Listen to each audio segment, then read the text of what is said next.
Hey everybody, welcome to Race Analysis with TrainerRoad.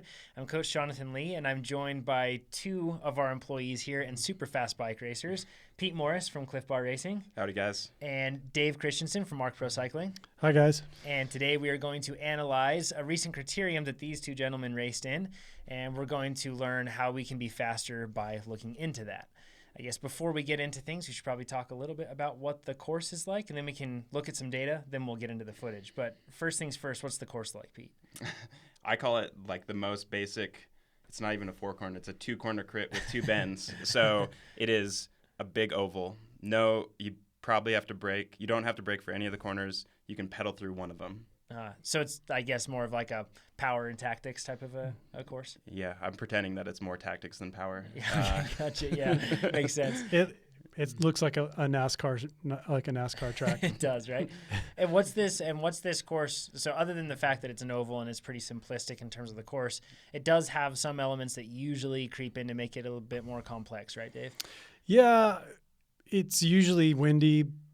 This particular night, it was not windy, but it's usually really windy on the backside of that course, and that causes the race just to go in the gutter. And then it's, even if you're on the front or in the draft, when in a situation like that, it's just as hard for everybody pretty much. When you say in the gutter, you're talking about literally like the race moves over into the gutter to cut out the ability to draft in the crosswind, right? Yeah. And in this race, there's always usually only 10 to 25 guys. So there's not as much hiding in these Tuesday nights as there are in some of the other ones. And they're really fast.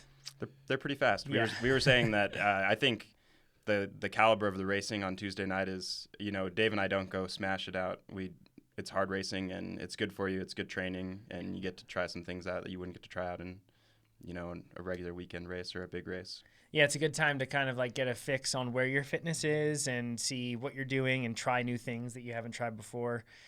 Let's look into your performances. So this is about a 50-minute crit, so it's not too long, not too short. Pete, you had a normalized power of 337 watts for this one. To give people an idea of your weight and your FTP. So I weigh about 202, 203, 204. Maybe more. I think my threshold realistically is probably 340, 350. So I pretty much went as hard as I could go. Okay. Yeah. And then with you, Dave, where's your FTP at and where's your weight at roughly? I weigh 143 pounds and my FTP is around 325. Okay. Cool. So in this case, your normalized power is about 286 watts on this one. Your average power, 255. Pete's average power is 279. Once again, his normalized was 337. So you can see there's a healthy gap there. This is definitely, when you look at the ride profile, we're looking at it right now with TrainerRoad's performance analytics features. You can see a huge variance. This one is very spiky. It's constant surging and pretty tough riding. However, both of you guys kind of race this differently, and I guess it comes down to your strategy, but if you look at the time that you spent in zones, that's where you can see some interesting insights. Yeah. Pete, you spent over almost 6 minutes coasting, 11% of your race coasting, whereas Dave, you spent about 2.5 minutes coasting, only about 4.5% of your race coasting, which is pretty interesting to see. Yeah, if I could coast in TTs, I'd be really good at them. Wouldn't we all? Yeah. And then the other thing that's kind of interesting too is that David, you're kind of more spread across the middle ground, I guess. So if I had to guess, and I guess we'll see this here soon with the footage, but you were doing more of like a patrolling job, whereas Pete was more like throw something crazy at the wall and then drop back and then reset to do it again. Right. So you'll see that I do race this more near the front than Pete does, and that's because I don't have as much snap as a lot of these riders. It's easier for me to react as I see them coming around, and if I'm near the front, I have a little bit of a head start to get on somebody's wheel who's attacking. It's just my physiology. I don't have a huge sprint, but that's the reason why I ride this more near the front. It's easier for me to react. That's smart. Yeah, racing by what you have there. The other side of things, looking at anaerobic, which once again, this just backs up what we're talking about. But the time that Dave spent in the anaerobic zone was 7 minutes, just under 8 minutes, about 15.5% of your ride. Whereas Pete, you spent over 10 minutes in your anaerobic zone, and it was almost 20% of your ride. Yeah. That's extremely hard when you think about that. 20% of your hour was spent in your anaerobic zone, not VO2. We're talking higher. And that's kind of, if I could design a perfect race course, it would be like all VO2 and all coasting, or all anaerobic and all coasting. Yeah. And so even on a flat crit, I can still sort of turn it into that. And that just works better since I'm a momentum guy. I either am moving or I'm going slow, probably. So, either I'm pedaling really hard and then it's hard for everybody else, or I'm just hanging out, not pedaling. And I think coasting on a course like this, where you should be able to pedal around the whole thing, is interesting. I didn't realize I coast that much on a flat. It's a lot. Yeah, that's pretty good. And that's definitely a benefit, right? The reason I can go anaerobic so many times is because I am spending more time coasting. Doing absolutely nothing, right? Yep. Relatively speaking. Yep. Well, I guess with that, let's get straight into the race footage and look how the race actually unfolded. Sounds good. Let's see. So this Criterium, it's the guy that runs the crit. He's famous for always throwing a first lap preem. Did he not throw a first lap preem this time? No first lap preem this time. Usually it's $20 for the first lap, and that gets everybody really excited. Because we just paid amount of money to enter the race, right? You want to get it back. So in this case, I guess when it doesn't start out like that and it isn't super hard, what are you guys looking to do? Because everyone's rolling out really easy right now, but are you like sitting back so you can survey everybody, or what are you looking to do? Yeah, there's about 20 guys in the field in this race, I would say. So it's hard. You're kind of in the front or in the back with this amount of people. So either people are going to be looking at you. Dave and I kind of have a good track record here, so people sort of cue off us a little more. So if you're at the front or at the back, you'll have people just waiting to see what you're doing. So with it starting easy, that's worse for me. So I don't know. I try to figure out some way to make the beginning not so easy. I know, Dave, you were actually rolling ahead of me at the beginning. Yeah. Yeah, it did start out really easy. Not like a normal crit, not like a bigger crit. Yeah. I think it's also, this one is a USAC event. This is not just your regular, ABC race. Like, I think people that were in the race who are chasing like upgrade points were probably a little more focused on that kind of thing too. So they didn't want to go crazy at the beginning. Yeah, there were definitely people who wanted to win this race. More people than normal wanted to win this race or place well. So it looks like one guy's already going up the road, Steve Thompson. Yeah. Oh, we should mention too that whoever's name is red on the screen here is that's whose camera it is. So we're looking from your perspective right now. So just if you wonder why the names change colors, that's what that indicates. So Steve snuck up the road early. And you guys aren't reacting at all to it. Why aren't you reacting to a move that goes like that? Well, Steve's a good rider, but I think he's smart enough to know that he can roll off the front and not have to work that hard. And so I'm pretty much assuming that Steve's just rolling ahead to get a gap and have an easy ride at some other point in time. So here's Dave kind of rolling. No one wants to work already, and that's kind of the theme of the day, is no one wanted to do anything, especially if it involved actually cohesively working to bring something back. So Jordan, the guy just pulling before this, he just raced the race before this, and no one was doing anything, and so even he went to the front to start pulling Steve back. Interesting. So Dave, I also noticed that you aren't getting dirty in the air at all. There you go. No. Hard watts. Holy cow. Yeah, I don't know who's up there surging me. Is that me? Yeah, that's you doing. So when you lay down, so I guess what made you decide in that moment to bridge up? Was it just because the pack was finally going fast and you decided to attack them, or were you trying to get up to Steve and make something happen? I actually think that first one was just to see how my legs felt. Just you want to see how 500 watts feel, especially coming off that big race on Saturday. I just wanted to be like, how is this going to feel? It didn't feel very good. He goes again just to make sure. Yeah. He's like, let's see. That wasn't that hard. Yeah, did you do that because just it seemed like nobody reacted to your move, right? Yeah, I don't think I was necessarily trying to like get away. But I think we were going so slow. I was like, you know what? If it continues like this, Steve could actually lap us. Like he could. Yeah. That's a good point. It's always worth that early move just in case, right? Everyone's feeling really sleepy. This guy, I haven't seen him at our crits before. I don't know if you guys, was he known quantity coming in? I don't know who he is, to be totally honest. I think his name's Elliot. I've seen him a few times, but I don't know too much about him. So how do you deal with an unknown quantity like that in a race? Because that's the tricky thing when you don't know how a person races. I always err on the side of pretending they're not going to exist or they're not going to be actually part of it. I think there's a couple people that like there's 2 pretty good sprinters in the race, and Dave's a good finisher. And so really the only thing I'm focusing on is the guys I know can beat me, and giving him too much credence where maybe I'm giving something up to accommodate him when actually he has no chance at the end. That's where it's like, well, I know there's 3 guys in the race that can probably beat me, or 4, so I'm going to pay attention to them the most, or at least put myself in the right position to deal with it. That's smart, less distractions.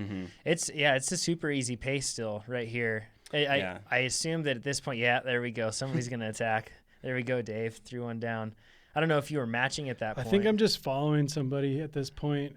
I definitely raced this more. I just reacted to people more than trying to attack. I think Pete did plenty of attacking for the whole race that I didn't have to. So I just had to follow the people. Like Pete said, you follow the people that you know who are strong or who can win. I'm about to slide out is because Dave's gone 3 times pretty hard in one lap, and I'm like, well, we might as well keep going fast, and I'll just go around the corner. That's your move, man. You do this outside. So is that like you do seem to favor, honestly, like the outside swing. Like that. Why? How do you set yourself up for that, and why do you do it? People already cut that corner too narrow. You can almost straighten it out completely. So if you pedal really hard from the outside to the outside, it's almost not a corner. And then if you lay into it, people either have to deviate all the way to the outside to follow you, or really accelerate. So Josh was on my wheel because I think he saw that one coming from a mile away. Yeah. But the idea is just if you do a couple hard, as long as we keep it hard and people keep attacking, it's going to actually – there's Steve. He just came back. Got brought back. And just laying into it and then looking back, I think you can see me looking back just to see what's actually happening. So you're like dosing the field and seeing what happens, basically, right? And so you can see then someone counters, which is actually perfect, which is why you ease off, especially if you're not actually splitting up the group. You pedal just hard enough to make someone else feel like they can do the damage. Then you slot back in. So then all of a sudden, right? So then you slot back in and you see everybody else looks like they're working pretty hard. This guy behind you right here, Jose, he's a great sprinter. Yeah, really good sprinter. Really tiny, really strong. So I'm sure that you had your eye on him too, right? Yep. And so then I saw he was behind me, and I figured, well, if we can get him up the road, which is definitely not his strength, I'm happy to have him and Aaron, the 2 guys that just went up the road. It's Jose is decreasing his chances of winning right now. And this is where you see me telling Dave, I ride right up next to him, and I said, Dave, let's let them dangle up there. Nice. Smart. I like it. Take the gas out of the tank that they have best filled. Exactly. Yeah. And Josh right here, who's just rolling off, he says, yeah, I'm okay with that. Thing, yeah. He's a smart racer. Yeah, there you hear me say something like, no, it's okay. And Josh is another fast sprinter, so I'm sure in the white kit there, so he's another rider that you have your eye on, I assume, right? Yep. Yeah. And Aaron's actually pretty strong in the end too. I mean, he can't really sprint, but he can attack at least in this race. He can attack at the end. And so it does benefit us for them to be out front swapping turns and then getting tired. So Pete, you're almost like blocking in a way right now. Like you're at the front just soft pedaling. Yeah. But you're a marked guy, so a lot of people don't want to move around you. Yeah, right? and kind of I'm hoping I can get their gap bigger, to be totally honest. Yeah. I'm not worried about like as soon as people start pulling, even Dave pulls, let's see what's he doing, 300 watts. Yeah. So that's enough to pull him back. I mean, to be totally honest, Dave doing 300 watts on the front is probably pretty fast. It's 41 Ks. I don't even know what that is. But yeah, this is where I would have probably let them sit for 5 minutes or longer if I could, but people get too antsy and they can't do it. So Yeah, it's funny, right? Like patience in so many cases prevails. Like it's so rare when a break goes really early and actually makes it. It's so much more common and more likely that it's going to get brought in and it's going to recollect and something else is going to happen. Yeah. But you see riders make those moves off of hope and desperation so early. I will say that that first lap attack probably has the greatest chance of success out of any of them for like the next 20 minutes. So if you are going to attack, being the first attack and having people look at each other is probably the greatest chance. That 20 minutes of sorting, you're just not wasting energy. You have to do it, but man, the chances of success are so low. Yeah, exactly. So and it sounds a little bad, but I think all of us in this race know each other so well, and we've ridden and raced against each other so much. We know that Aaron and Jose they don't have the firepower to ride away from all of us. Right. Like they're just going to get tired. I just saw you put your hand up on Pete's back. What were you doing there? Oh, I just went up to him and told him that the guy in front of him, Mike Dunn, is a pretty good sprinter. So I just said we don't want to, if it comes down to a breakaway at the end of this, that we don't want to take him to the finish either. So you guys aren't necessarily racing as a team. You guys were wanting to beat each other, but at the same time, you were still communicating. Yeah, I would say Dave and I were the closest thing to teammates in this race, right? Like realistically, like I know we have our work challenge of beating me and all crits, but to be honest, I'm just as happy if Dave. I mean, I'm just as happy if Dave wins as not as if I win. But I'd rather Dave win than anyone else probably. Yeah. So that's one of the things where I'll do a little bit here and there rather than, nothing's malicious towards Dave. It's all kind of. I know that if he and I get away together, that's a great move. But I don't really want Josh or Jose with me. Yeah. So it's kind of things like that where we just work like not with each other, but take each other into account and definitely do nothing malicious towards each other, which makes it easier, Dave, especially with we're both single riders, right? Yeah, like makes sense. You don't have a team around you. Nothing. Yeah, it makes sense. Dave, what's your threshold roughly around this time? It's going up, which is good. Nice. I think it's around 325 right now. Okay, cool. So that could give you a point of reference. Pete, where do you reckon yours is? It's not that. It's like, I think it's probably 340 or 350. Okay. It's, yeah. I seem to be able to go exactly as hard as that in this race. Yeah. Nice. But yeah, I would say there's a little. Dave and I were both talking, it's not these surges that hurt so bad. It's like the 2 or 3 minutes in when there's some attacks and you actually go minutes hard. That's when our legs were like, no, we don't really have it today. Yeah. So you're at the back now. And like a common thing that a lot of people, an advice that, is readily given during crits is stay in the front third. Not only for safety, but then you don't miss a move or anything else. So why were you at the back? So you can see Josh on my wheel. Really, if I'm near the front, everybody just sort of sits on me. And so this race, it was the most apparent it's been in a long time. Yeah. And I don't know if I forgot, or usually the races are a little more surgy and attacking, so you don't feel it as often. But this one, I felt like every time I would get anywhere near the front, there would just be 10 guys lined up behind me. So I thought I would ruin that with your huge win the week before, or a couple weeks before. Yeah, I was trying to just. Oh, there he goes. Sit in the back. Jeez, Dave. Yeah, so I'm just following this guy. I think his name's Elliot. I'm not sure. So that was a hard snap. That was probably That was probably until the end of the race. That was probably the hardest snap that I did. And you're still holding 700 watts. Look at that the gap that we've gotten already. And I'm just following him. He's probably doing more because I'm getting somewhat of a draft too. Yeah, Pete's back in the pack doing 26. So you guys are really moving. And they caught Jose and Aaron. Yep, really quickly. Holy cow, he brought that down fast. And I don't know if I rolled any turns. I just followed that. My goal wasn't really to like go all in on this. It was a free ride up to these guys basically. Right. Yeah, you were able to catch onto that guy's draft pretty quickly. So when he attacked, it was like a fast snap. Where I'm going. Something's happening. Uh-oh, you're coming, Pete. I can see the watts, right? So I've noticed with you a lot of the time, Dave, it's not as much a snap as much as like you like ramp it up and then you hold like when you attack. In other words, instead of just field sprint in the middle of a race to try to get a gap, a lot of the time you'll ramp it up pretty quickly, but then you'll just kind of try to hover at like 700 to 900 watts. I think I don't have like a real sprint, but I do have a pretty good like kilo power, probably, you know, a couple minutes, right? Right.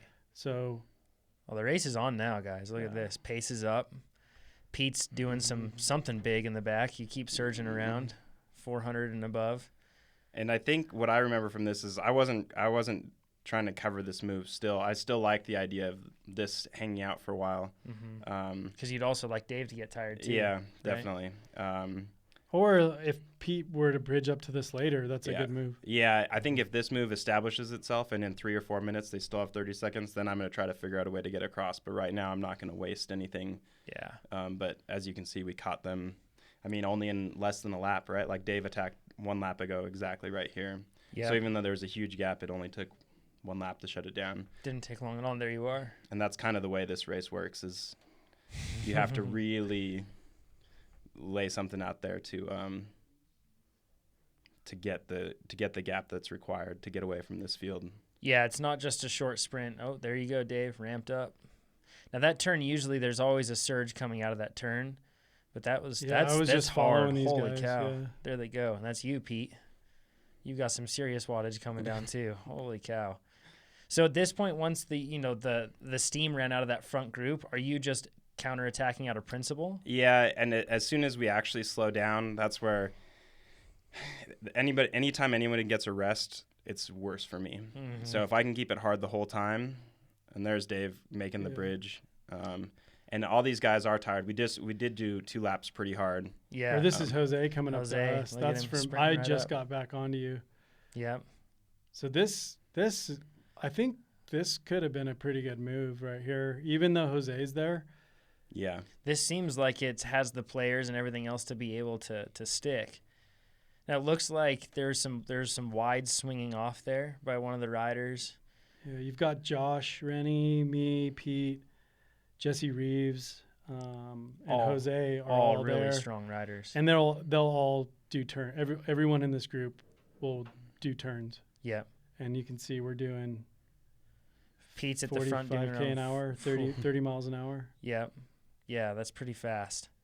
So something interesting about this group, I mean, you guys are all set up. When you're taking pulls, how do you decide how long the pulls are going to be? You know, this is pretty early on in the race, but how do you decide how long you're going to pull? Yeah, I remember at this point thinking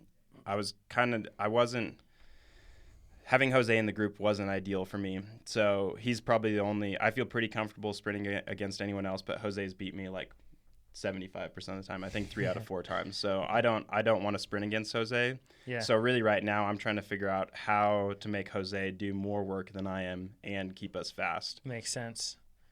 Yeah, look at that. You almost seemed like you kind of let a little gap open up there with Dave. Were you hoping that Jose would fall in? Yeah, always, Yeah, right? Like smart. Actually, Pete does something here in a second that you'll see. It's pretty clever, huh? Yeah. Yeah, and then look at like how you guys are pulling off. It doesn't necessarily seem like you're all committed to a team time trial quite as much as because it's wider pull offs. There are gaps opening up. And part of that is every time you pull off, you pretty much look back at the field, right? See how far away they are. And the same thing is when you get to the front, then you don't have to worry about running into anything. So always look back at the field when you're on the front or when you're falling back to the last wheel. Look at how much wattage it takes you just to latch back onto that. That's clever. I Yep. see what you did there. So you let that gap open up to force Jose back into the rotation earlier than you normally would. So you're just like micro dosing him with a lack of recovery. Right. And I figure if this sticks, we're fine. And that's a pretty good gap. And I figure I'm going to start wearing down Jose right from the beginning. Yeah. I'm not going to wait till the last 15 minutes. I'm just going to do it right from the beginning. Yeah. Dave's ramping. Geez, still hard. Yeah, that's pretty fast. Yeah, I think also this early in the race, I think Pete and I both, if this was to stick, I think both Pete and I know that we could probably get away from Jose with 3 laps to go or something. Pete, if he's tired. You just hammered it pretty good out of that turn. Were you trying to punish Jose again? Yeah, he just took a pull. I figured I might as well. It's all in one half a lap, and then Jesse waves him through. And so it's me going pretty hard. Yeah, Jesse just got popped out of the break right there. Yep. And it was really just to punish Jose, hopefully, and like keep Josh and Dave honest, right? Like I can work pretty hard on these straights. This is probably the fastest we went the whole race right here, except for the finish. Yeah. 31, 32. And so then there's Dave and Josh and Jose, and Jesse's gone. So I got rid of Jesse, which I don't know. It wasn't ideal. And then so here's Josh telling me that that's too hard.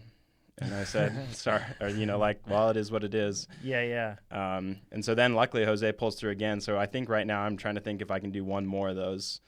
And if it's Josh, Dave, and I feel pretty good that we'll stick it for the rest of the race that way. So once it gets down to just being you guys in that group, let's say that like you get rid of the rider you're most worried about, in this case Jose, in a sprint finish, so you get rid of him, your pulls aren't going to be as hard. Like it's going to be more consistent, right? Yeah, and longer, right? Yeah. Like speed up. So on this back stretch we're going 27.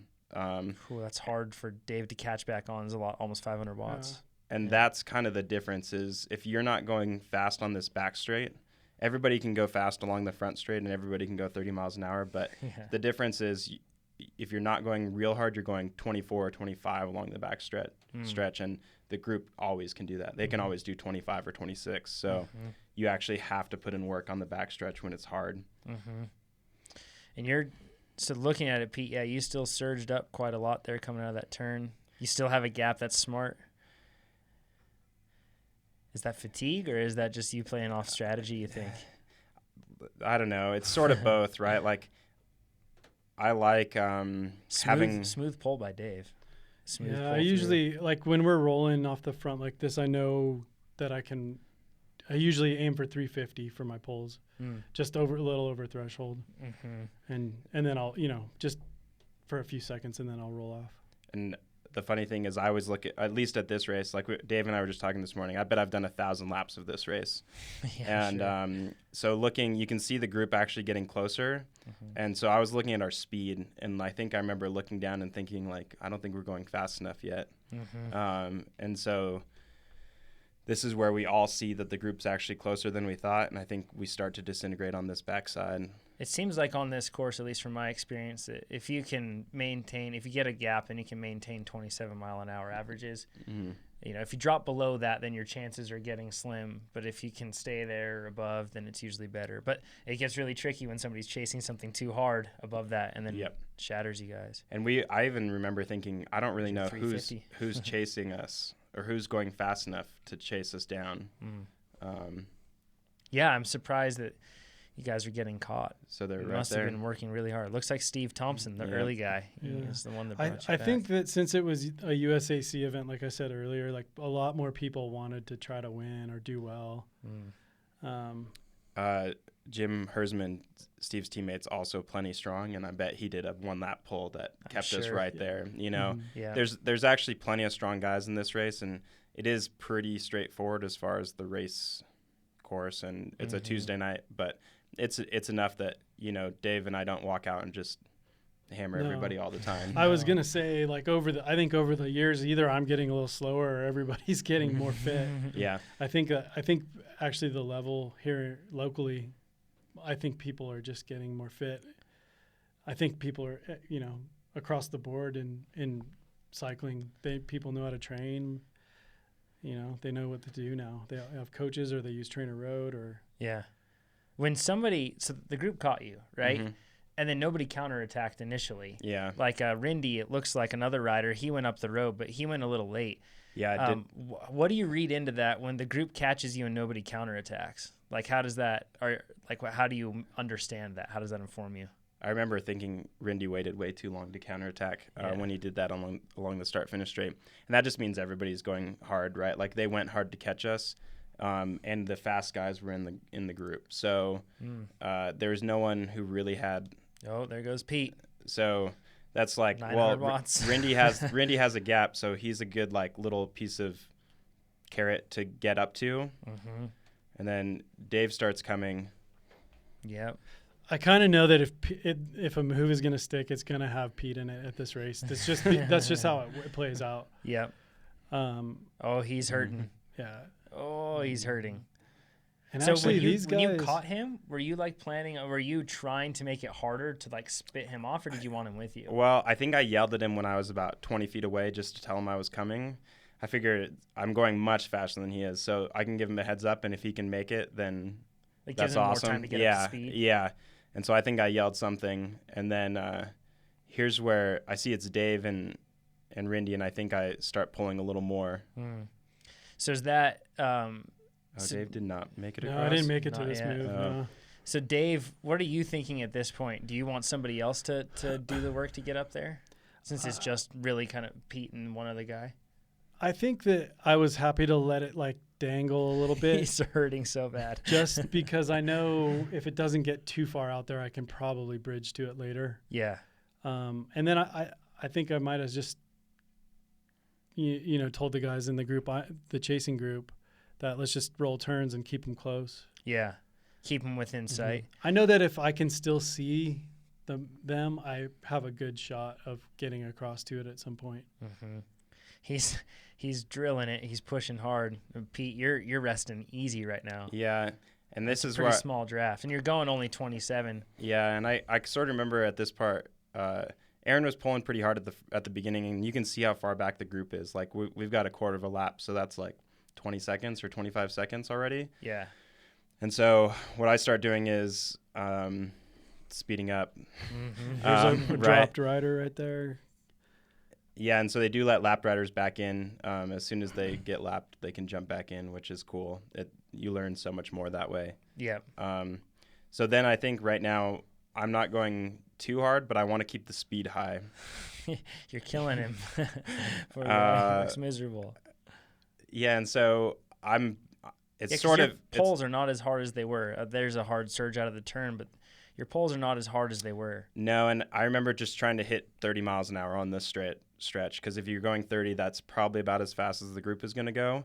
And with Rindy, he had the bad end of this bargain. I had this sort of cross tail or no wind definitely on this stretch, and so he had to work pretty hard. And with that little bit of headwind along the back stretch, he was taking the brunt of that. So it's how I wanted it to be. It probably would have been faster if we would have swapped, but I figured Rindy was going to not make it anyways. So you figured you were going to get reeled in from this one. Yeah, or go alone and hope that 3 or 4 guys bridge up to me. And that's usually how this plays out, is usually I can get away with someone and get rid of that person, and then 2 or 3 guys make it up to me. Gotcha. So this is about halfway through the race probably. So and then here in the chasing group with me, we're just rolling turns, like Yeah, not crazy, nothing crazy yet, but so you're just trying to keep them in sight. Just maintain it, yeah. I think everybody was happy to at least roll through. And everybody's probably happy to try to let Pete get tired. And 5 guys rolling through is pretty hard to deal with, I'll be honest. Yeah, because they can stay a whole lot more fresh, right? Yeah. More people toward the front. It's interesting because there are some characters, like you said, because usually our races are not USAC sanctioned, but there are some riders in there that usually aren't in that group. So that's a unknown element there. So it looks like, yeah, I mean, even if you look at like wattage, what you're putting out, Pete, Dave's putting out darn near the same at a lot of points, and he weighs a whole lot less. It's flat, but it's interesting to see, like, you guys were doing a good job of kind of marshaling almost and just keeping your eye on him. So, Pete, at this point, you're pretty hard out of that turn for a long time. Yeah, and it's really just to get back up to speed, right? Like as soon as I hit this 29 miles an hour, you should see it start dropping, and the speed stays the same. But it probably is 450 watts to do this stretch. And like I sort of know that's what it has to be. Yeah, it looks like you're trying to spin him off, and he looks Aaron pretty miserable. is a lot small. Like Aaron's my size. He's probably 145 pounds. And a lot smaller than Pete. Yeah, I mean, his threshold's probably 280 so watts. Dave's going almost the same, right? And so that's the problem, is that these guys all can go 29 on that front stretch too. And so that's why I have to do that, and I figure that's where they're going to make up the most time. But we can see, if Dave wasn't in kilometers, we'd really be able to tell. I think now this is it's pretty slow now. And I think I say something to him on this one. Like just hang out or something along those lines. Yeah. And the group was still decently far away, and I remember thinking I'll probably just take 1 or 2 laps all by myself. Yeah. And let Aaron rest up. Because he's still helpful, and we can go faster if I just do 2 laps by myself. Then relying on Yeah. him. Yeah. But they're going decently quick still. Like if they're strung out single file, that means they're moving quick they're now. moving quick. So in this situation, Dave, echelons form a lot of the time on this section of road, which is basically when you hide in a staggered line because you're hiding from a crosswind, whether it's a crosshead or something else like that. Yeah, usually the wind. This night there was no wind, hardly any. I mean, a slight little headwind, but yeah, we've done this race when there's been 35-mile-an-hour crosswinds coming from the left side on that back stretch. So it's all in the gutter. But right, and that's actually, I think that kind of situation benefits Pete and me better than a calm night like this. Why is that? It just I do better when the race is really hard. And I think Pete's the same. If it's really hard and it comes down more to the mental side of sticking it out. Yeah, it'll be more like a last man standing race. Yeah. You know, Gotcha. it's how many pulls can you hang in on almost. Yeah. And so when it's totally calm like this, we have some guys that are pretty good at sitting in. I mean, and it's totally valid. Like it's a great way to win a race. So we have guys kind of that are licking their chops knowing that tonight's not that windy. Yeah. So, but you're not gonna hand it to them by riding easy the whole race, you know. Yeah. Yeah, your wattage is definitely still pretty low on the backside there, and it looks like it's hard to tell, but it looks like the group is starting to catch a bit. I think they're getting closer. Oh, I think there's some moves. Just bridging up to Dave. these couple guys. I think this might be. So were you all out here at 600, or do you think it was more like a paced effort? I paced that. I definitely was feeling those efforts from earlier, so I just did what it took to get across to it. And even Josh saw me coming, and he gave me a little help. He rolled in there and That's smart. and That's nice. plugged up that he didn't make me close it all the way down. He rolled in and gave me a little bit of a draft. That's nice of him. But there's the group. I mean, even though it was a hard move, the group's still coming. Yeah, there's a lot of people saving themselves or sitting in. You can tell from that sort of a thing, right? Yeah. Like, see, and here's Aaron coming back right here. yeah, they have enough energy to mark moves, but not to make a move. Yeah, I remember I couldn't tell if Pete was gonna keep rolling because he was still going fast, but in a couple of seconds here, you'll see that he did just kind of sit up. Yeah, you're waiting with that wattage. Yeah, It looks like I remember thinking I thought it was a little group, or I was hoping it was a little group. I think I just glanced under my arm and saw like a few guys, and so I thought, well, I'll wait for him, and all the better for me, right? Mm-hmm. Yeah, you're nice and easy out there right now. And I do remember looking back at this point and being like, oh, that's pretty much the whole group. Like, Uh-oh. yeah. Throw it out and restart. And there's the sprinter again. Jose's up there. And it looks like it's kind of the same cast of characters toward the front, though. Like, at this point, are you starting to already recognize, like, who's a danger rider and who isn't feeling good tonight? Or are you guys still thinking that there are people bluffing in the back of the pack? I think at this point, if you're still in the back, you're probably in trouble. Yeah. It's like 6 or 8 guys racing, and that's still who you need to worry about. But like Dave, this is where we start.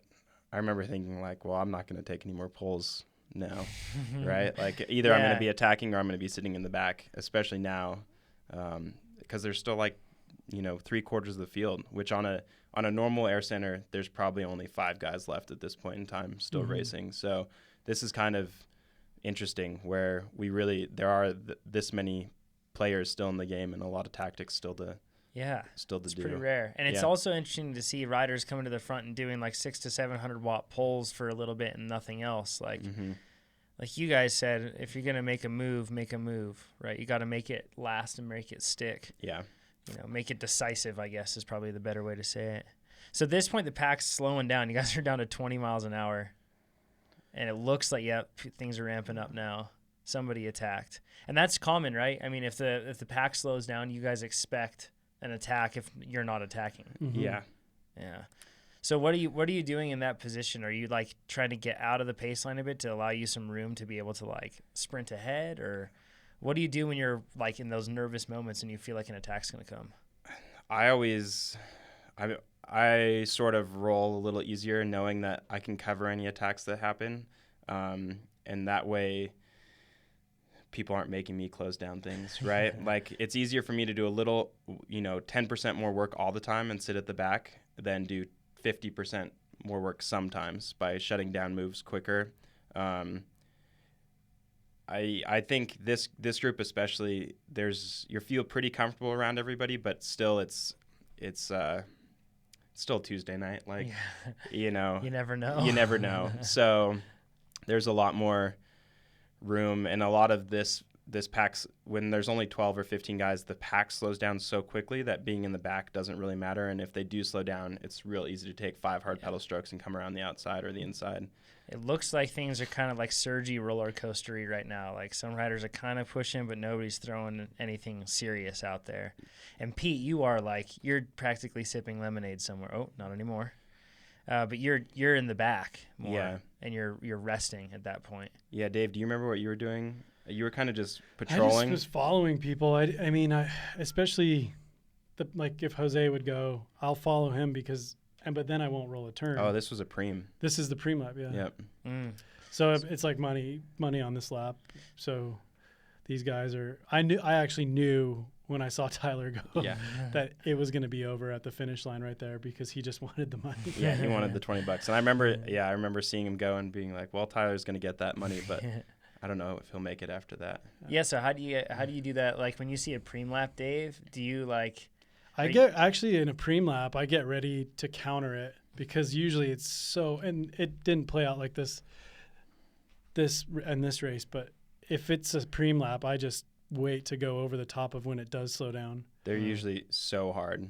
The preem laps are probably the hardest laps in the whole race, and it's usually $20 or a pizza, it's pretty rich for a Tuesday night crit. So yeah, lots of like 3 or 4 guys really going all out, and a lot of guys feel really satisfied if they just win a preem. Like that's a pretty good night. So yeah, you can come away $100 richer by the end of the night if you grab a few of those. And Pete, you just did your outside swing again, and Dave, it's serious. I'm up at 700 watts, just trying to close that down. So when you do that outside swing, Pete, are you like planning that from long before? Like, yeah. And what are there certain things you're looking for to happen to make that move successful? Yeah, you can sort of see people soft pedaling before or thinking about soft pedaling, right? Like you can see if someone's taking a long pull and the person behind them is looking around like, do I really need to pull next? You know that it's just going to slow down a little more than it normally would. And so that means when you attack it works inside and outside. Just on this course, it's always easier to go the outside. It's easier just to keep pressure on the pedals, is what we say, where you're rolling at like 400 or 500 watts, nothing crazy, and you get a real gap with no work. So that's always what I'm hoping for, is then people looking at each other just for 5 seconds, and then you have the gap with no work. That's smart.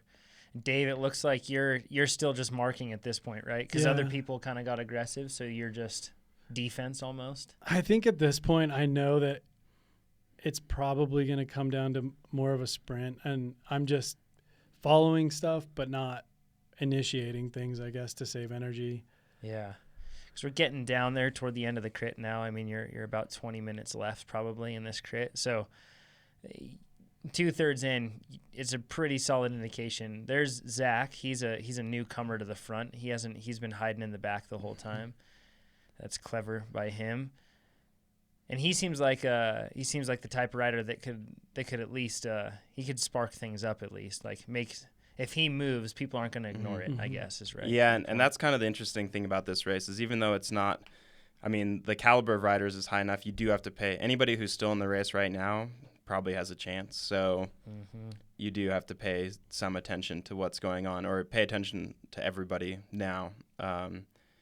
And I think it'll be a lot more single file racing right now, at least as far as I recall. I think Jesse Reeves just rolled up and told us that to keep rolling through because we had a gap, that Pete and Jose are back there, I think, is what he said. So that kind of you're sparked us into action a little bit. I still wasn't really like fully committing on this move just because it's still, 15 minutes or whatever to go. So, but it looks like, yeah, I mean, you guys are carrying a decent clip there.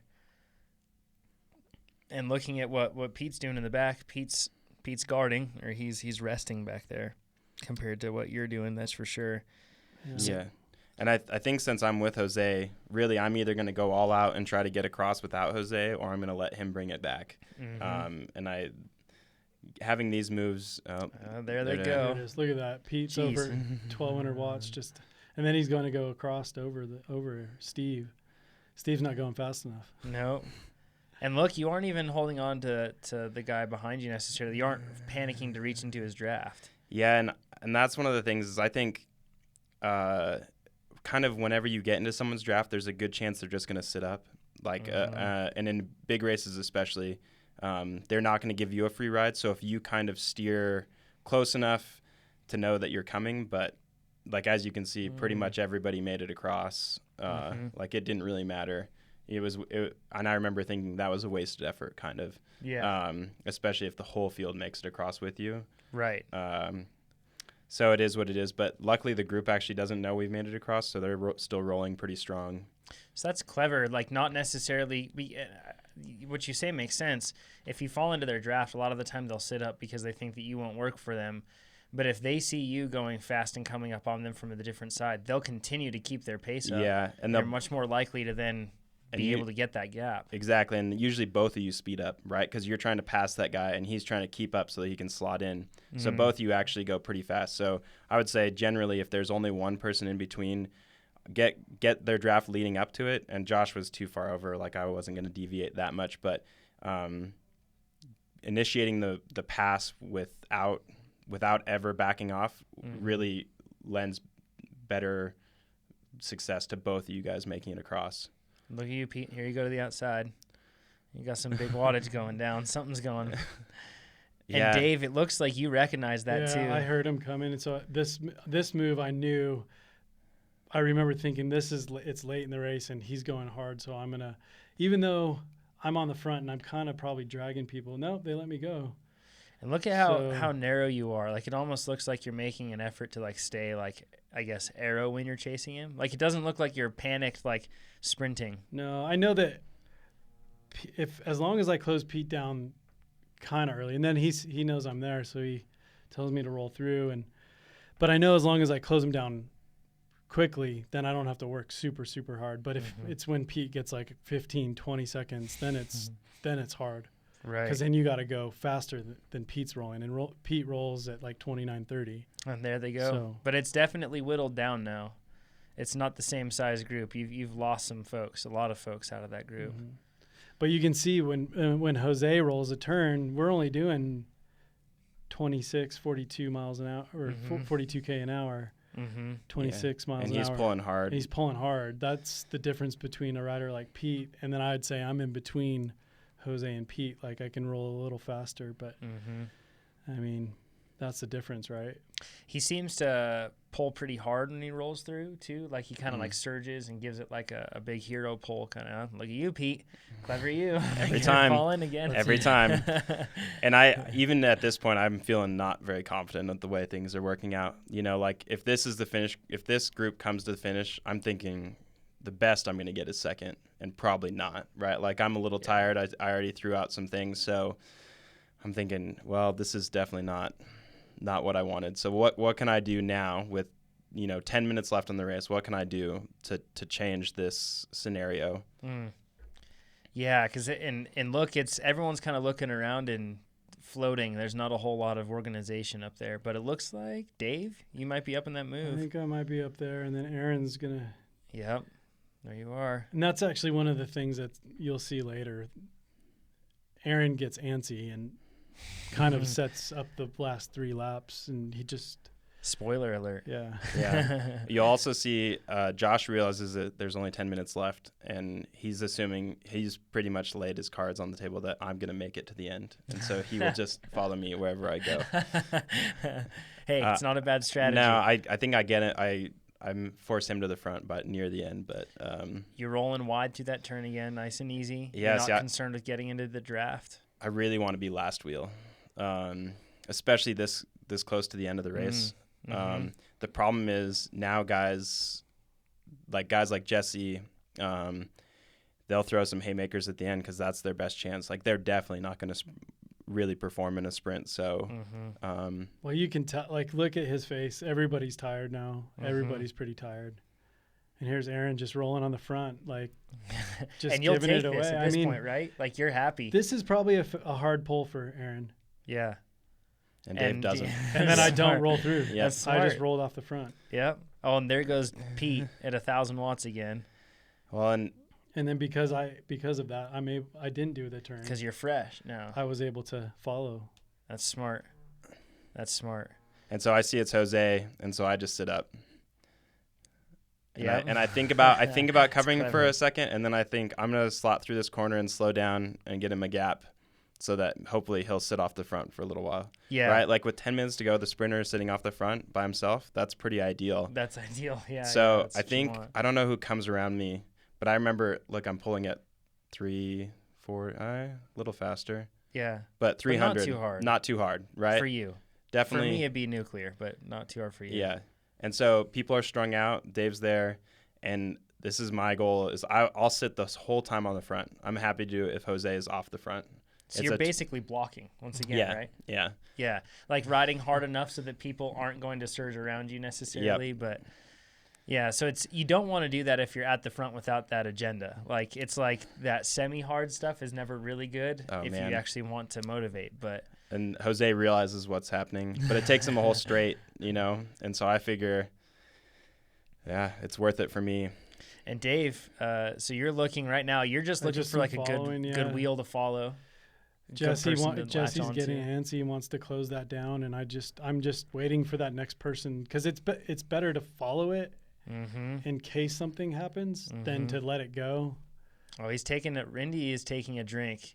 That's like a sign that I usually look for if a person's getting ready for something because they're thinking their mouth's dry, they're thirsty, they're cameling up, so to speak, right? They're getting ready for something. And so there's me. I think I'm dead Dave's last wheel. Reacting to something. It's going hard. And you shut it down. So this is like really tactical at this point. Like you guys have been dropping down to 0 a lot. Yeah, I think we're probably within 5 laps. And there you go. And look who it is, the camel. Rindy is drinking up and getting ready for this. And again, I'm staying within myself. Yeah, you're not going. I'm not too going hard. crazy, but for me, it's better to follow it and see if something comes from this. And it'd be good if Pete, got across to this, and then we'd really roll turns hard. Yeah, because you're looking like for Dave, for you, you're not looking for this to come down to a sprint if you want to win. No. You're looking for like a couple laps to go type of. I would rather roll hard turns with Pete and maybe one other guy, and if Pete won it, I'd be happy. Yeah. It's also fun to be in the front at the pointy end, and get it like this. Usually we use this as just a really good Tuesday night workout. That's what this race is. And I go into these races thinking like, I'm going to get a good workout. So it's not necessarily, 100% on winning. It's a good tactical exercise. You try things that you maybe wouldn't try in a bigger race and see what happens. Just lay yourself out there a little more, but maybe not this night. This night I was already tired from the Carson epic. So when Rindy goes again like this, after he made that attack, that makes me think that he really, really wants to get away. Yeah. And he does not want to come down to a sprint. I think this might be... Yeah, look at you, Dave. You're just sitting easy in the draft. He's pretty gassed at this point. I think what are we, 4 or 5 riders here? Yeah, he tells me to roll through, and I don't because I'm still not confident that this is going to make it. Yep. I just and then he goes again. He goes again. Yeah, I think it was just 3 laps to go on that coming around that. So, and that gap's pretty big. And so what I remember back in the field, it's Josh, Jose, and I. Oh, and so so someone goes. I think that's Jose. I think Jose and Josh go, and I wait 1 second just to see if anybody else is going to cover it. And they don't. I think for the next edition of this, we're going to play bingo with how many times you go over 800 watts, Pete. So the problem is with this one, I know Jesse's there, but there's nothing I can do. I have to make it across to the move. Yeah. So this is going to be 2 laps to go or 1 lap to go. I'm not sure. This is a lot of restraint by you, Dave. This seems like super smart. Like you read the race, but then you're not letting the eagerness of everybody around you get the best of you because you're staying within yourself. Like it's not. I think that when Aaron asked me to roll through, it was maybe more that I felt how fast we were going or how hard it felt, and I know that I knew it wasn't fast enough, and I knew that this was somebody was going to bridge to this or we were going to get brought back. So I wasn't going to go all in. And you go wide again. Kind of gave like a little phantom lead into the pole, so to speak, and then you went wide. I will say that move for Josh, Jose, and I to get across was super hard. And that was with, like 1 lap to go effectively. And so that took a lot of damage, especially right at the end. So people are swerving around. Yeah, Jose does not want to be at the front because he's a sprinter and it's coming down to the end. So if you're a sprinter. The race started with 20, maybe 23 people, and now we're down to 8 or 9? Yeah. And then Aaron goes again, and I just follow him again. Because he knows that he doesn't stand a chance against some of these guys in the sprint, or at least that's what he believes. Yeah, that's what he believes. That's what he believes. So that's why he's making these moves. So it's not necessarily a bad, if that's the if those are the cards that you have, then you play them.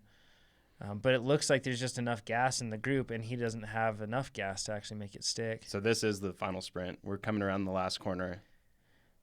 And Jose's positioned well for a sprint. Yep, definitely. Yep. He's where he would want to be. And there goes Dave. There goes Dave. And kind of a sneaky roll-off, not too hard of an attack. Yeah, so I just felt it slow down, and I went. And look, you're still holding 800 watts. Pete, geez.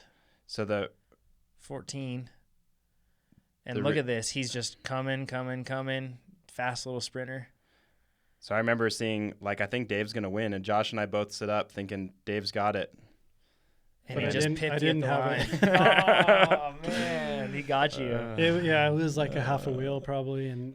But, yeah, Dave jumping at that 400 meters to go is probably the worst time for all the sprinters because pretty much for us, you just wait 5 more seconds and go and hope you catch him. Yeah. So Dave timed it perfect. That's the way to win.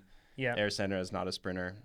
Is Dave's perfect rollout, and he just should have pedaled a little bit harder at the end. That's it, Dave. Just pedal harder. That's it. I should have done 750 instead of 712 or whatever I was doing at the end there. And good job to Jose. That was a well-timed sprint by him too. Yeah, I mean he did everything he needed to do. Yeah. And I think it just shows that he's a pretty good all-around crit racer at least because I think going into this race we all thought he's the biggest threat, right? And he still won, and with a lot of us kind of riding against him, you know? So good job to him. So I guess some takeaways that I see from this is something that I learned from Dave was patience and how you weren't looking to be the guy, you weren't so panicked that you were the one chasing down a lot of moves. You followed wheels. Mm-hmm. I think I would panic if it was a group with Pete 30 seconds up the road, then I'd be like, this might be over because I can't get across to that by myself. Yeah. But as long as, I guess that comes down to also knowing your competition, and you don't always have that luxury, but. Something I learned from Pete from this is momentum. Every time you attacked, it was from way back. You didn't worry about letting yourself get off there. And then you used, honestly, it's kind of like a mountain biker's approach in the sense that you look at momentum and line choice through turns. Because that every time you attacked, it was from way back and you just used that momentum. Yeah, and as I get slower, it makes a bigger difference, right? And I'm decently fit, but just okay. And so I can't just roll off the front and pedal really hard and only have 5 guys there at the end. So I have to take advantage and making everybody else do more work, right? If the camera was always on me, you'd see how often I made someone else fill in the gap. It's almost all the time. Yeah, that was a clever move too. Yeah, smart. All the time. And anytime that ever happens, if you consistently do that, you'll end up doing less work overall. Yeah. Sometimes you'll have to close in and it'll suck, but if that's 1 out of 10 times, it's pretty good. Yeah. All right, that wraps it up. Thanks for joining us, everybody. If you like this video or you want to see more races like this, just hop down into the comments and leave one for us. Let us know what you'd like us to do. Even if you want to see Pete or Dave go off in a flyer and see how that works out, test out different strategies, we're game. We'll do whatever you guys want to see. Different types of racing, all of it. If you want to analyze your races like we're doing here, you can also do that with all the analytics tools that we have on TrainerRoad. Check out the training plans on there, the whole deal. We appreciate you joining us for this one. We'll see you on the next one. See you guys.